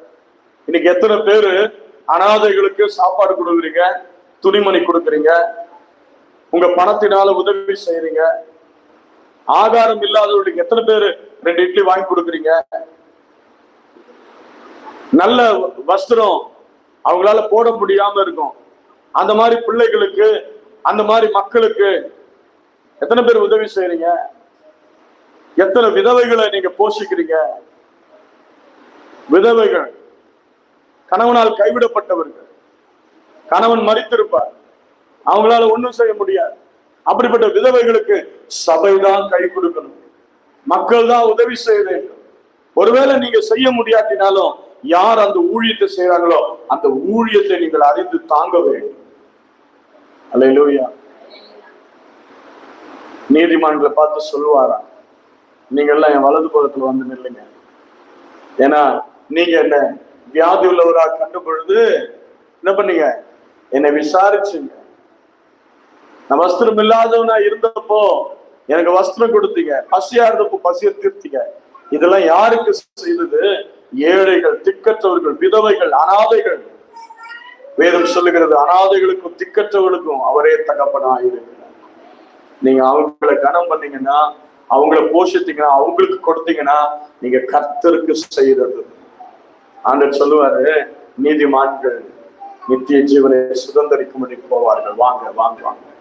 ஆண்டவர் கூட்டிட்டு போவார். நீ நீதிமான், நீ வா, என் வார்த்தையின்படி நீ செஞ்ச, நீ வா, உனக்கு நான் அழகான ஒரு வீட்டை நான் கட்டி வச்சிருக்கிறேன், நீ வா. அல்லேலூயா. என் தகப்பனுடைய ஸ்தலத்துல கைவேலை இல்லாத வீடுகளை நான் கட்டி வச்சிருக்கேன், வான்னு சொல்லுவாரு ஆண்டவர். எத்தனை பேர் அந்த மாதிரி ஆண்டவர் தந்து ஒரு நல்ல சர்டிபிகேட் வாங்க விரும்புறீங்க, நல்ல ஒரு சாட்சி வாங்க விரும்புறீங்க? அல்லேலூயா. நீங்க உதவி செய்யணும், உதவி செய்ய இல்லாதவைகளில் நாம் கர்த்தருக்கு கொடுக்கும் பொழுது, திக்கற்றவர்களுக்கு செய்யும் பொழுது, அங்கதான் கர்த்தர் உங்களுக்காக இறங்கி ஆசீர்வதிப்பார். அல்லேலூயா. நாங்க அந்தமான் போகும்போது ஒண்ணுமே கிடையாது. ஆனா நாங்க அங்க போகும்பொழுது கர்த்தர் எங்களுக்கு கொடுத்த தரிசனம் என்ன தெரியுமா? அனாதைகள், திக்கற்றவர்கள், இவர்களுக்கெல்லாம் நீ உதவி செய்யணும், இவர்களெல்லாம் உங்ககிட்ட சேர்த்து கொள்ளணும், இவங்களெல்லாம் நீ போஷிக்கணும், பராமரிக்கணும். அப்ப எனக்கு சாப்பாடு கிடையாது, என் மனைவிக்கு சாப்பாடு கிடையாது, என் பிள்ளைகளுக்கு சாப்பாடு கிடையாது. அந்த நேரத்துல ஆண்டவர் பேசுறார், ஆண்டவரை நான் என்ன செய்வேன், எனக்கே சாப்பாடு இல்லையே. ஆண்டவர் சொன்னார், நீ செய், நான் நடத்துவேன். அல்லேலூயா. எங்களுக்கு ஒண்ணுமே இல்லாத நிலையில கர்த்தர் பேசுறார். அப்பதான் நான் ஆண்டவர்கிட்ட சொன்னேன், ஆண்டவரே இந்த ஊழியத்தை நான் செய்யறேன், ஆனா யாருக்கிட்டையும் போய் நான் பணத்துக்காக நிற்க மாட்டேன், பொருளுக்காக நிற்க மாட்டேன். இந்த ஊழியம் உங்களுடையது, நீங்க என்னை நம்பி கொடுக்குறீங்க, நான் உண்மையா செய்வேன், ஆனா பணத்துக்காகவும் பொருளுக்காகவும் யாருக்கிட்ட போய் நிக்க மாட்டேன். ஆண்டவர் சொன்னார், நீ செய், நான் நடத்துவேன். விசுவாசத்தோடு அந்த ஊழியத்தை ஆரம்பித்தோம்.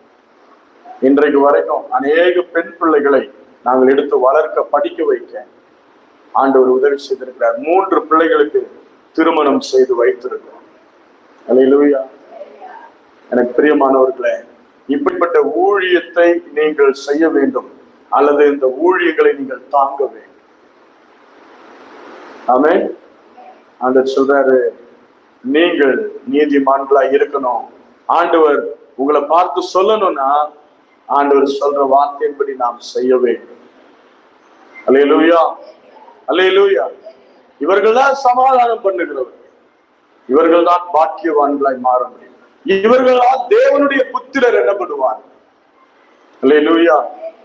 ஆண்டவர் சொல்ற மாதிரி தகப்பன் சொல்லுகிறதை கேட்டு நடக்கிறவர்கள் தான் தேவனுடைய புத்திரர் என்னப்படுவார். அவர்கள் தான் சமாதானம் பண்ணுகிறவர்களாய், பாக்கியவான்களாய், பாக்கியவதிகளாய் மாற முடியும். அல்லேலூயா, அல்லேலூயா. சமாதானம் செய்வது என்பது என்ன? சமாதானம் செய்வது அப்படின்னா ஒரு மனிதனை பாவத்திலிருந்து, சாபத்திலிருந்தும் விடுவிப்பதுதான் சமாதானப்படுத்துதல். அல்லேலூயா. பாவம் சூழ்ந்திருக்கு, பாவத்துக்கு அடிமையா இருக்காங்க, பாவத்திலிருந்து, சாபத்திலிருந்து அவங்களை விடுவிக்க வேண்டும். சமாதானம் செய்தல் என்பது என்ன? தேவனுடைய சத்தியத்தை போதிப்பதுதான் சமாதானம். அல்லேலூயா. தேவனோடு ஒப்புரவாகுதலை காட்டுவதுதான் சமாதானம். மனிதர்கள் செவி கொடுக்கும் போது சமாதானத்தை உருவாக்குவதுதான் சமாதானம். இதெல்லாம் சமாதானம் பண்ணுகிறவர்களாகி நீங்களும் நானும் செய்ய வேண்டியது. தேவனுடைய வார்த்தைக்கு செவி கொடுக்கும் பொழுது அவர்களுக்குள்ளே சமாதானத்தை உண்டு பண்ண வேண்டும். தேவனுடைய சமாதானம் நிறைந்த வார்த்தைகளை போதிக்க வேண்டும். சத்தியம் நிறைந்த வார்த்தைகளை போதிக்க வேண்டும்.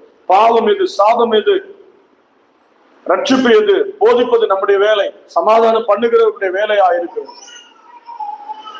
பரலோகம் எது, நரகம் எது, போதிப்பது சமாதானம் பண்ணுகிறவருடைய வேலையா இருக்கிறது. ஆசீர்வாதம் எது, சாபம் எது, போதிப்பது சமாதானம் பண்ணுகிறவருடைய வேலையா இருக்கிறது. தேவனோடு சமாதானமும், தேவனுடைய சமாதானமும் இருதயத்தில் இருப்பதுதான் சமாதானம் பண்ணுகிறவர்களுடைய வேலை. மற்றவர்களோடு கூட சமாதானமாய் இருக்க வேண்டும் என்பதை போதிப்பதுதான் சமாதானம் பண்ணுகிறவருடைய வேலை. அல்லேலூயா. சமாதானம் பண்ணுகிறவர்கள் பாக்கியவான். இவர்கள் தான் பாக்கியவான், இவர்கள் தான் பாக்கியவான்கள். அல்லேலூயா. ஆமென். பாக்கியவான்களாய் ஆவதற்கு ஒரு மனிதன் பாக்கியவானாய் மாற வேண்டுமானால் அவனுடைய குணாதிசயம் என்னெல்லாம் இருக்கணும் அப்படின்னா, அவன் முதலாவது உண்மையாய் இருக்கணும், 2வது நீதி நிறைந்தவனாய் இருக்கணும், 3வது விசுவாசத்திற்காக உறுதியானவனாய் இருக்க வேண்டும். சமாதானம் பண்ணுகிறவர்கள் பாக்கியவான்கள் இல்லையா? பாக்கியவானா, பாக்கியவதியா இருக்கணும்னா, 1 உண்மை இருக்கணும், கர்த்தருக்கு முன்பாக, மனிதர்களுக்கு முன்பதாக. 2வது நீதி செய்கிறவர்களா இருக்கணும், விசுவாசத்திற்காக உறுதியானவர்களா இருக்க வேண்டும். இதெல்லாம் நீங்க நேரம் இல்ல, வசனத்தை சொல்லிடுறேன், நீங்க எழுதி வச்சு வீட்டுல வாசிங்க. எபேசியர் 6:10-17, 1 தீமோத்தேயு 6:12, 2 தீமோத்தேயு 4:7. இப்படிப்பட்டவர்கள் தான் என்ன பண்ண முடியும்? எல்லா மனிதரோடும் சமாதானத்தை உண்டு பண்ண முடியும், பாக்கியவான்களாய், பாக்கியவதிகளாய் மாற முடியும். அல்லேலூயா. ஆமென். ரோமர் 12:18, ரோமர் 14:19, 1 கொரிந்தியர் 7:15, எபிரேயர் 12:14, 1 பேதுரு 3:17, இதெல்லாம் 3:11, இதெல்லாம் நீங்க வாசித்து பாத்தீங்கன்னா சமாதானம் பண்ணுகிறவர்கள் அவர்களுடைய குணாதிசயங்கள் என்ன என்று சொல்லி வேதம் நமக்கு சரியாய் போதிக்கிறது. சமாதானம் பண்ணுகிறவர்கள் ஏன் தேவனுடைய பிள்ளைகள் எண்ணப்படுகிறார்கள்? அதற்கு முதல் காரியம் ரோமர் 15:33 சொல்லுகிறது, தேவன் சமாதானத்தின் தேவனாய் இருக்கிறபடினாலே. அல்லேலூயா.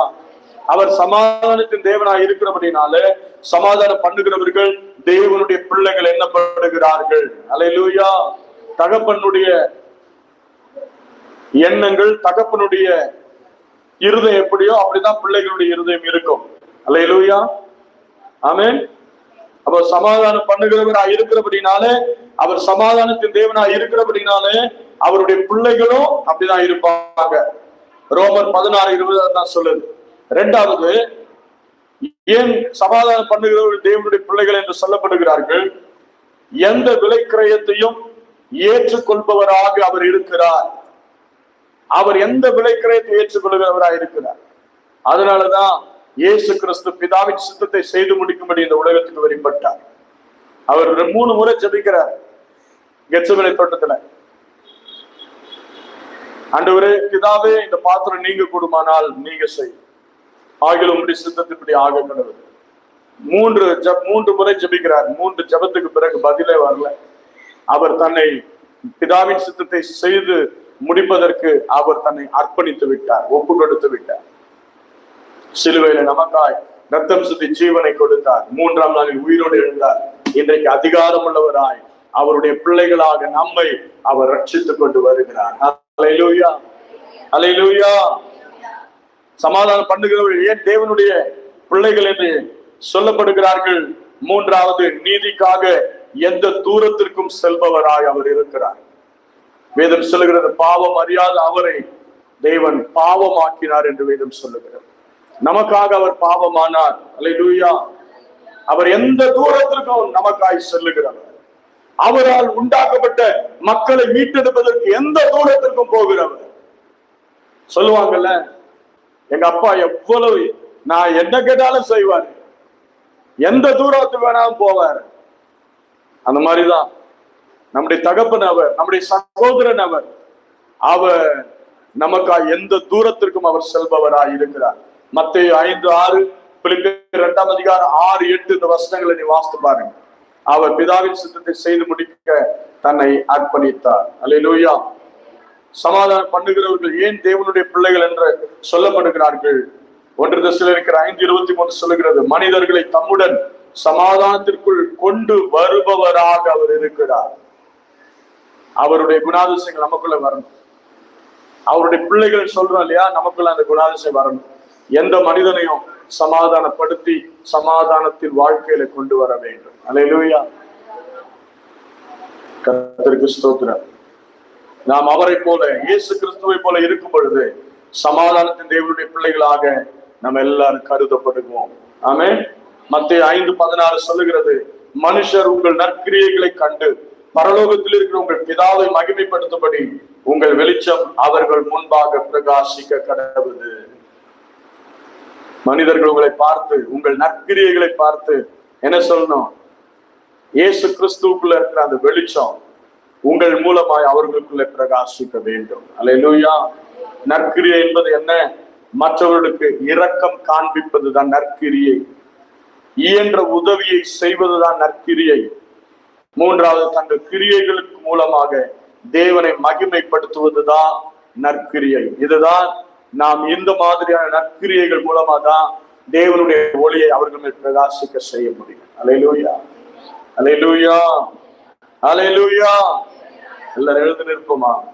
ஆண்டவரே, சமாதானம் பண்ணுகிறவர்கள் பாக்கியவான்கள், அவர்கள் தேவனுடைய புத்திரர் எண்ணப்படுவார்கள். அல்லேலூயா. நான் சமாதானம் பண்ணுகிறவனாய் காணப்பட வேண்டும். எந்த குடும்பத்திலும் சரி, ஆண்டவரே, நான் பேசுகிற அந்த வார்த்தை ஆண்டவரே அவர்களுக்குள்ள சமாதானத்தை கொண்டு வர வேண்டும். உம்முடைய தெய்வீக வார்த்தையாய் இருப்பதாக. ஆண்டவரே, உம்முடைய தெய்வீக குணம் எனக்குள்ள இருப்பதாக. மற்றவர்களுக்கு முன்பதாக உம்முடைய தெய்வீக குணம் வெளிப்படுவதாக. ஆண்டவரே, நான் மற்றவர்களை சமாதானப்படுத்துகிற மகனாய் உம்முடைய பிள்ளை என்கிற அதிகாரத்தை பெற்ற நான் உம்முடைய பிள்ளையாகவே வாழ எனக்கு கிருபை. எல்லாரும் கண்களில் போகுது. எல்லாரும் ஆவியானுடைய கரத்துல ஒப்பு கொடுப்போம். எல்லாரும் ஆவியானுடைய கரத்துல ஒப்பு கொடுப்போம். ஆண்டவரே, என்னை ஒப்பு கொடுக்கிறேன்னு சொல்லுங்க. என்னை அர்ப்பணிக்கிற ஆண்டவரே, சமாதானம் பண்ணுகிறவளாய் என்னை மாற்றும். உம்முடைய பிள்ளையாய் என்னை மாற்றும் ஆண்டவரே. உம்முடைய பிள்ளையாய் என்னை மாற்றும் ஆண்டவரே. உம்முடைய பிள்ளையாய் என்னை மாற்றும் ஆண்டவரே.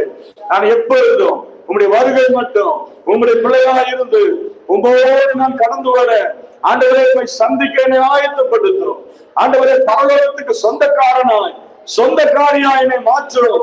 நீர் என்னுடைய உரிமைக்காரரானவர். ஆண்டவரே, உம்மை நான் பற்றி பிடித்துக் கொள்ளுகிறேன். உம்மை உறுதியாய் பற்றி கொண்ட மனதை உடையவர்.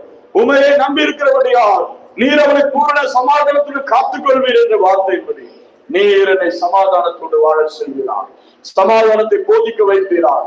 சமாதானத்தின் வழியிலே நடத்துவீராக.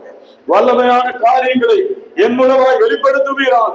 உம்முடைய ஆண்டவரின் முகத்தில், இயேசு கிறிஸ்துவின் முகத்தில் உள்ள அந்த அறிவின் ஒளியை நாங்கள் மற்றவர்களுக்குள்ளே பிரகாசிக்க செய்யும். ஆண்டவரே, எங்களுக்குள்ள அந்த நற்கிரியை ஜனங்களுக்குள்ளே வெளிப்படுவதாக, வெளிப்படுவதாக, வெளிப்படுவதாக. ஓ ஷாகாரல்லாப்பா உங்க வல்லமை வெளிப்படட்டும். எனக்குள்ள இருந்து நற்கிரியை வெளிப்படட்டும். நீர் எதிர்பார்க்கிற அந்த நற்கிரியை, உங்க மகிமையான காரியம் வெளிப்படுவதாக. இயேசு கிறிஸ்து என்னிலே வெளிப்படுவதாக, வெளிப்படுவாராக. எனக்குள் இருக்கிற கிறிஸ்துவின் வல்லமை வெளிப்படட்டும். எனக்குள் இருக்கிற கிறிஸ்துவின் குணாதிசயம் வெளிப்படுவதாக. கிறிஸ்துவின் குணாதிசயம் வெளிப்படுவதாக. ஹல்லேலூயா, ஹல்லேலூயா, ஹல்லேலூயா. ஓ உமக்கு நன்றி ஆவியானவரே. நன்றிங்கப்பா, நன்றிங்கப்பா, நன்றிங்கப்பா. ஹல்லேலூயா. சமாதானக்காரர் நீங்க தானே, சர்வ வல்லவரும் நீங்க தானே. சொல்லுங்க, சமாதானக்காரர் நீங்க தானே, சர்வ வல்லவரும் நீங்க தானே. இயேசு நீங்க இருக்கையில எல்லாரும் நாங்க சோர்ந்து போகாதீங்க. இயேசு நீங்க, ஆமே, நாங்க சோர்ந்து போவதில்லை. நீங்க எல்லாமே எனக்கானது, நீங்க எல்லாமே. ஆமாப்பா, நீங்க எல்லாமே எனக்கானது, என் குடும்பத்திற்கானது. பார்த்து கொள்வீங்க. இயேசு நீங்க இருக்கையில நாங்க சோர்ந்து போவதில்லை. இயேசு நீங்க இருக்கையில நாங்க சோர்ந்து போவதில்லை. எனக்கு அழகெல்லாம் நீங்க தானே, ஆசையெல்லாம் என் ஆசை சுவிசேஷம் சொல்லணும், சமாதானம் பண்ணணும். எனது ஆசையெல்லாம் நீங்க தானே. இயேசு நீங்க இருக்கையில நாங்க சோர்ந்து போவதில்லை. இயேசு நீங்க இருக்கையில நாங்க சோர்ந்து போவதில்லை. நீங்க எல்லாமே அப்பா பார்த்து கொள்வீங்க. நீங்க எல்லாமே அமைதி பார்த்து கொள்வீங்க. கரங்களை தட்டி ஆவலை நிறைந்து கர்த்தரை மகிமை கொடுக்கிறோம். எனக்காக நீங்க பார்த்துக் கொள்வீங்கப்பா, எனக்காக நீங்க பார்த்துக் கொள்வீங்க. என் கூட நீங்க இருந்தா போதும் ஆண்டவரே. என் வாழ்க்கையில நீங்க இருந்தா போதும், என் குடும்பத்துல இருந்தா போதும், என் பிள்ளைகளை இருந்தா போதும், என் கணவனோடு இருந்தா போதும், என் மனைவியோடு இருந்தா போதும், என் கூட இருந்தா போதும். என் வாழ்க்கையை மாறிடும். சமாதானம் பண்ணுகிறவனா என்னை மாற்றுங்கப்பா. நான் தேவனுடைய புத்திரன், தேவனுடைய புத்திரியை, தேவனுடைய குமாரர் குமாரத்தி என்று அழைக்கப்பட வேண்டும். அல்லேலூயா. ஆண்டவர் நம்மை பார்த்து சொல்ல, என் பிரியமே, என் ரூபவதியே, நீ வான் சொல்லணும். அல்லேலூயா. Praise the Lord. ஆண்டவர் ஒப்பு கொடுங்க. ஆண்டவர், நான் உங்க பிள்ளைப்பா, உங்க பிள்ளைப்பா. என்னை ஆசையா அழைத்து, என்னை ஆண்டவரை ஆசீர்வதித்து, என் குடும்பத்தை பெருக பண்ணுங்க ஆண்டவரே. என் வாழ்க்கையை பெருக பண்ணுங்க ஆண்டவரே. என் பிள்ளைகளுடைய வாழ்க்கையை பெருக பண்ணுங்கப்பா. ஆபிரகாம் ஒருவனாய் இருக்கிற அவனை அழைத்து ஆசீர்வதித்து பெருக பண்ணின ஆண்டவர். இன்றைக்கு அவர் நமக்கும் செய்ய வல்லவரா, எப்போதுமானவரா இருக்கு. அன்றைக்கு ஈசாக்கு ஆமென் ஆசீர்வதித்து பஞ்ச காலத்துல 100 மடங்கு ஆசீர்வாதத்தை கட்டளையிட்டாரு. அதுபோல நம்முடைய வாழ்க்கையில் ஒன்றுமில்லாத நிலைமை, ஒன்றுமில்லாத சூழ்நிலையா இருந்தாலும் ஒன்றை அதிலிருந்து உருவாக்க வல்லவராக இருக்கிறார். இல்லாதவைகளை இருக்கிறவைகளை கூட அழைக்கிற கர்த்தர், ஒன்றுமே இல்லை என்றாலும் ஒன்றை உருவாக்குகிற கர்த்தர் நம்மோடு இருக்கிறார். என்னால் செய்யக்கூடாத அதிசயமான காரியம் ஒன்றுண்டோ, என்னாலே எல்லாமே கூடும். இது மனுஷனால் கூடாததுதான். மனுஷனால் கூடாததுதான், மனுஷியால கூடாததுதான். என் தேவனால் எல்லாமே கூடும், என் தேவனால் எல்லாமே கூடும். அல்லேலூயா. உம்மால் கூடும் எல்லாம் கூடும், உம்மால் கூடும் அப்பா எல்லாம் கூடும், கூடாதது ஒன்றுமில்லை. உம்மால் கூடாதது ஒன்றுமில்லை, கூடாதது கூடாதது ஒன்றுமில்லை. உம்மால் கூடாதது ஒன்றுமில்லை, கூடாதது ஒன்றுமில்லை. உம்மால் கூடாதது. ஆமென். அப்பாவை பார்த்து ஒன்றுமில்லை, உம்மால் கூடாதது ஒன்றும் இல்லை, கூடாதது ஒன்றும். அடுத்த ஸ்லைட். ஆமென். ஒன்றும் இல்லை. உந்தன் வார்த்தையா, உந்தன் வார்த்தையா புயல் காற்று ஓய்ந்தது. சொல்லுங்க, உந்தன் வார்த்தையா என் வாழ்க்கையில ஓய்ந்தது, உந்தன் பார்வையா திருந்திலா பேசுது, உந்தன் பார்வையா என் வாழ்க்கையை மாறியது, கூடாதது ஒன்றுமில்லை. உம்மால் கூடாதது ஒன்றும் இல்லை. எல்லாரும் அப்பாவை பார்த்து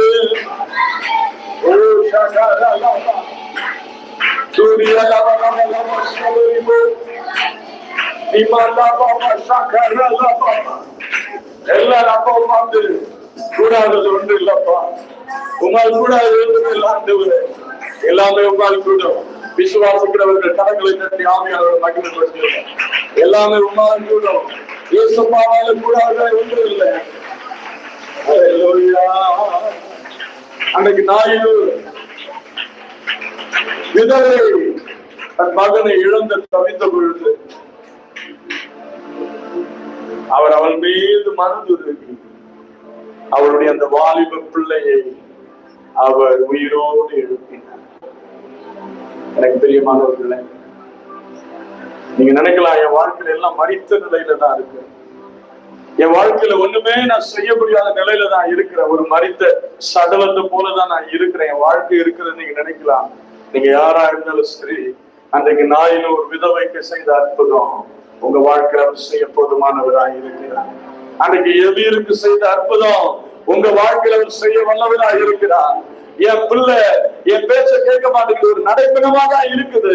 அன்றைக்கு எபிரவின் மகளை உயிரோடு எழுப்பினவர் இன்றைக்கு உங்கள் பிள்ளைகளை அவர் ரட்சித்து குணமாக்கி அவர்களை ஆசீர்வதித்து பெருக பண்ண வல்லவராக இருக்கிறார். உமக்கு நன்றி ஆண்டவரே, என்னை ஆசீர்வதிப்பவரே, என்னை பெருக செய்பவரே, உம்மை நன்றியோடு ஸ்தோத்திரிக்கிறோம் ஆண்டவரே. ஹல்லேலூயா, ஹல்லேலூயா, ஹல்லேலூயா. உமக்கு நன்றி ஆண்டவரே, நன்றியோடு உம்மை ஸ்தோத்திரிக்கிறோம். உங்க கிருபை, உங்க பிரசன்னம், உமக்கு நன்றி. ஹல்லேலூயா, ஹல்லேலூயா, ஹல்லேலூயா. உங்க கிருபை போதுமானதா இருக்கிறபடியால் ஸ்தோத்திரம். ஆமென். உமக்கு நன்றி ஆண்டவரே, நன்றி ஆண்டவரே. தாயுள்ளம் கொண்ட என் தகப்பன் நீ, தழுவி அணைத்துக் கொள்பவர் நீ, பாவங்கள் மன்னித்து பரிசுத்தப்படுத்தி, பாவங்கள் மன்னித்து பரிசுத்தப்படுத்தி ஏற்றுக்கொண்டு அலங்கரிப்பவர் நீ, ஏற்றுக்கொண்டு அலங்கரிப்பவர் நீ. அப்பா அப்பா அப்பா,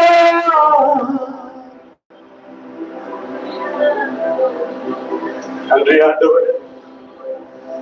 உம்மை ஆண்டவரே அப்பான்னு கூப்பிட உரிமை தந்ததுக்காக, உங்க ரத்தத்தினால கழுவி சுத்திகரித்ததுக்காக ஸ்தோத்திரம்.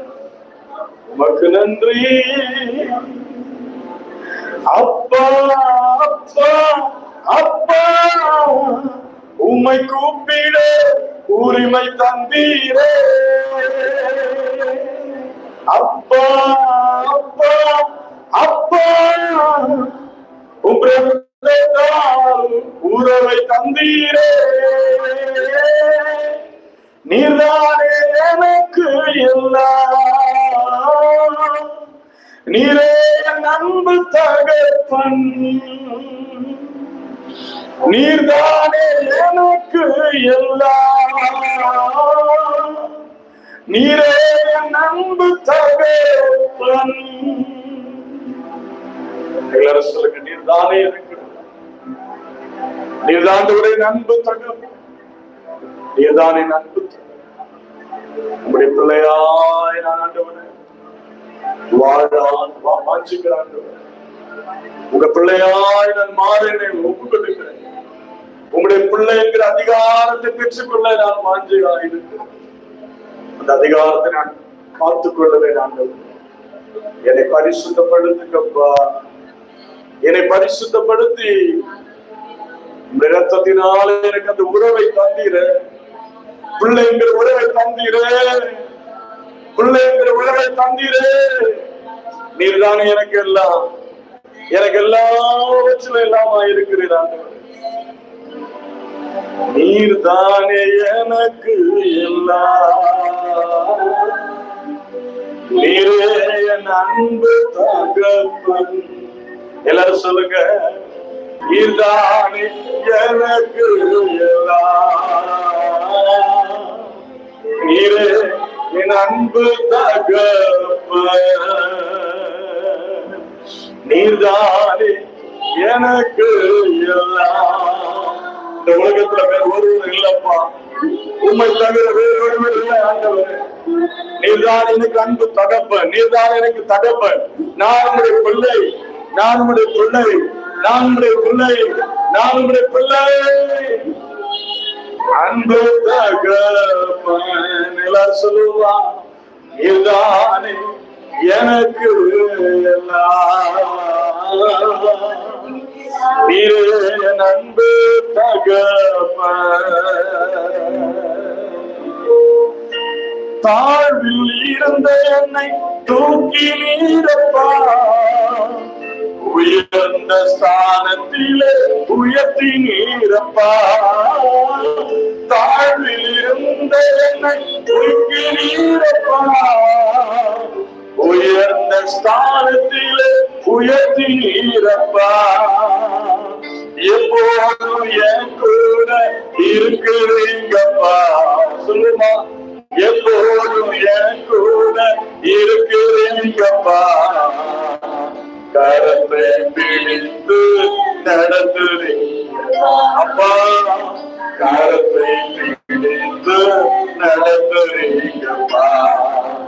அப்பா அப்பா அப்பா, உம்மை கூப்பிட உரிமை தந்தீரே.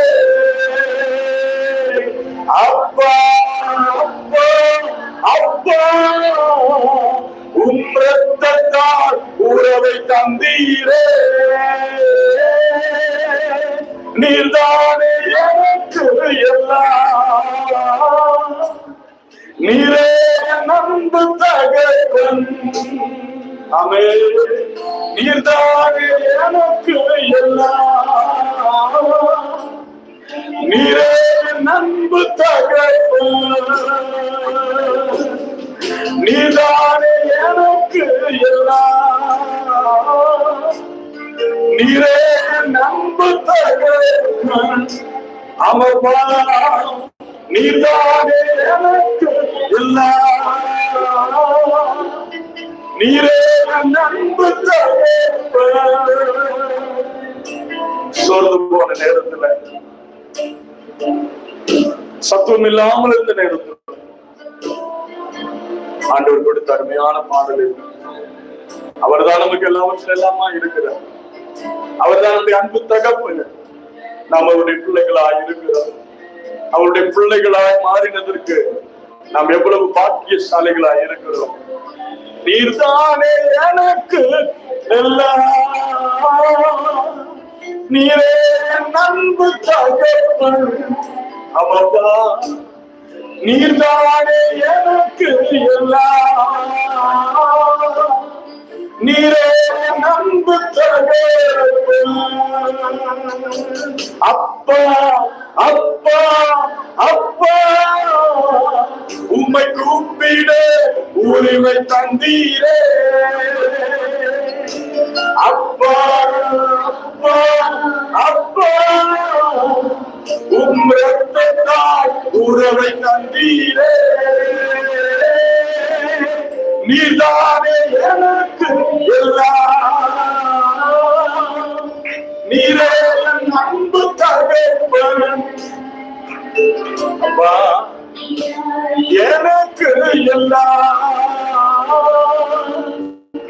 நீரே அன்பு தகப்பன். தகப்பன் தகப்பன் நீர்தானே.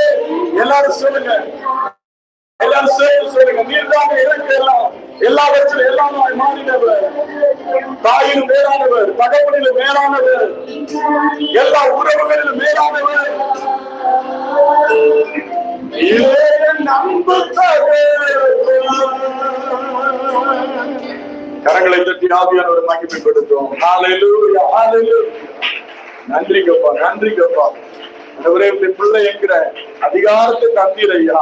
உன் குரல் கேட்க வைத்தீர, உங்க சத்தத்தை கேட்டு உங்க சித்தத்தை செய்ய வைத்தீரே. உமக்கு நன்றி. இன்னும் உங்களுடைய சித்தத்தை செய்கிறவர்களாய் மாற்றும். தொடர்ந்து ஜனங்களை ஆசீர்வதி. பாக்கியவான்களாய் பாக்கியவதிகளாக இருக்கும். மகிமை தேவன் மகிமையான காரியங்களை செய்தார். இந்த சபையை நீங்க ஆசீர்வதித்து பெருகப்படும். ஊழியத்தின் எல்லைகளை பெரிதாகும். ஆண்டவரே, ஊழியக்காரனை குடும்பத்தை சபை மக்களை நீர் ஆசீர்வதி. இந்த நாளில் கூடி வந்திருக்கிற ஒவ்வொரு தேவதாசர்கள் அவருடைய ஊழியங்களை குடும்பத்தை ஆசீர்வதித்து பெருக பண்ணும். நன்மையால் திருப்தியாகும். துதிகன மகிமை உமக்கே செலுத்துகிறோம்.